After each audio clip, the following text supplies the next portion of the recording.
Public trust doctrine, इस doctrine का सरल सा मतलब होता है कि जो भी हमारे इन्वायरमेंट की चीज़ें हैं जैसे कि हवा, पानी, नदी, झील, जंगल और समुद्र, ये किसी एक व्यक्ति या सरकार की संपत्ति नहीं है, यह पूरे समाज के लिए है और सरकार की जिम्मेदारी है कि इनकी रक्षा करें।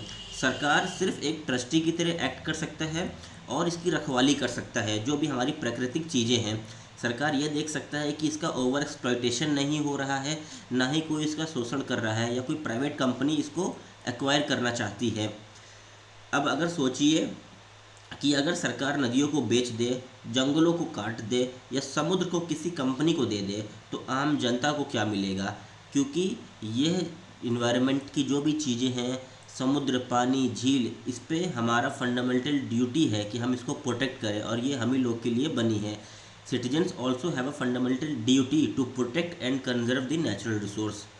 अब अगर देखा जाए तो सिर्फ और सिर्फ ये भी इंडियन कॉन्स्टिट्यूशन के अंदर नहीं, पहले से हिस्ट्री से चला आ रहा है डॉक्ट्राइन ऑफ पब्लिक ट्रस्ट।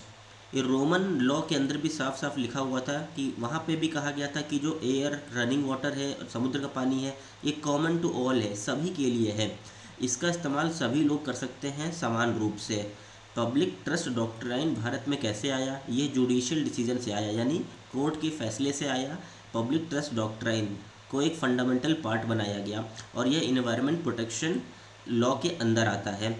और अगर आप कॉन्स्टिट्यूशन के अंदर देखें तो आर्टिकल 21 भी कहता है राइट टू लाइफ। हमें भी अधिकार है कि हम एक डिग्निफाइड लाइफ जिए, एक हेल्दी इन्वायरमेंट जिए। और सरकार की भी ये जिम्मेदारी बनती है आर्टिकल 48A के अंदर कि सरकार की ये जिम्मेदारी है कि वह इन्वायरमेंट को प्रोटेक्ट करे, सेफ गार्ड करे हमारे फॉरेस्ट को, और जो भी वाइल्ड लाइफ हमारे हैं उनको भी प्रोटेक्ट करे।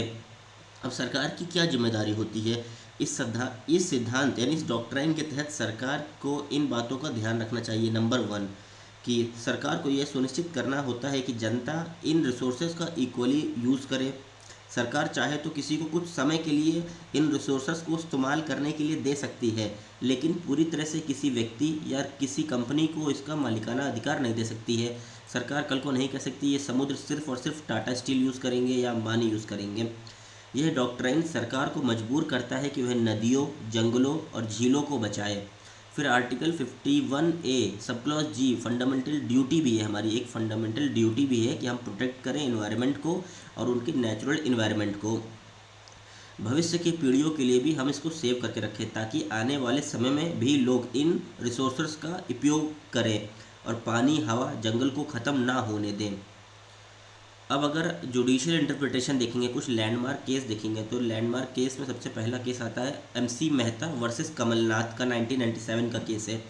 इस केस के फैक्ट्स कुछ ऐसे थे कि इस केस में एक होटल मालिक ने नदी का रास्ता बदलने की कोशिश की थी, तो सुप्रीम कोर्ट ने इसे गलत माना था और कहा था कि नदियाँ जनता की संपत्ति हैं और सरकार इन्हें बेच नहीं सकती है। तो यह लैंडमार्क डिसीजन था सुप्रीम कोर्ट का, जिसे हम लोग पढ़ते हैं।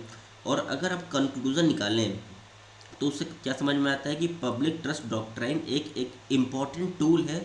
इसके चलते इन्वायरमेंट को प्रोटेक्ट किया जा सकता है और इस इन्वायरमेंट प्रोटेक्ट करेंगे तो हमारे फ्यूचर जनरेशन्स इसका लाभ उठा सकेंगे। उसके बाद हमें एक स्ट्रिक्ट लॉज भी चाहिए पब्लिक ट्रस्ट डॉक्ट्राइन को इम्प्लीमेंट करने के लिए। सबसे पहले हमारा कौन सा लॉ है? इन्वायरमेंटल लॉ है 1986 का। उसके बाद एयर प्रोटेक्शन एक्ट भी है हमारे पास। अब अगर आप इसको समराइज़ करें कि हम लोगों ने अभी तक की क्या देखा, तो हम लोगों ने देखा कि पब्लिक ट्रस्ट डॉक्ट्राइन का आसान भाषा में मतलब होता है कि जो भी हमारी नेचुरल इन्वायरमेंटल चीज़ें हैं जैसे हवा, पानी, नदियाँ, झील, जंगल, इन पर किसी एक व्यक्ति का या सरकार की संपत्ति नहीं है, यह पूरे समाज के लिए है और सरकार की जिम्मेदारी है कि इनकी रक्षा करें। अब इसका मतलब यह हुआ कि सरकार या व्यक्ति इन प्रकृति इन्वायरमेंटल रिसोर्सेज को बेच नहीं सकती है, बर्बाद नहीं कर सकती है और किसी एक खास व्यक्ति या कंपनी को इनका फ़ायदा उठाने नहीं दे सकती है, क्योंकि इन रिसोर्सेज पे सभी का इक्वली अधिकार है। ये शॉर्ट लेक्चर था।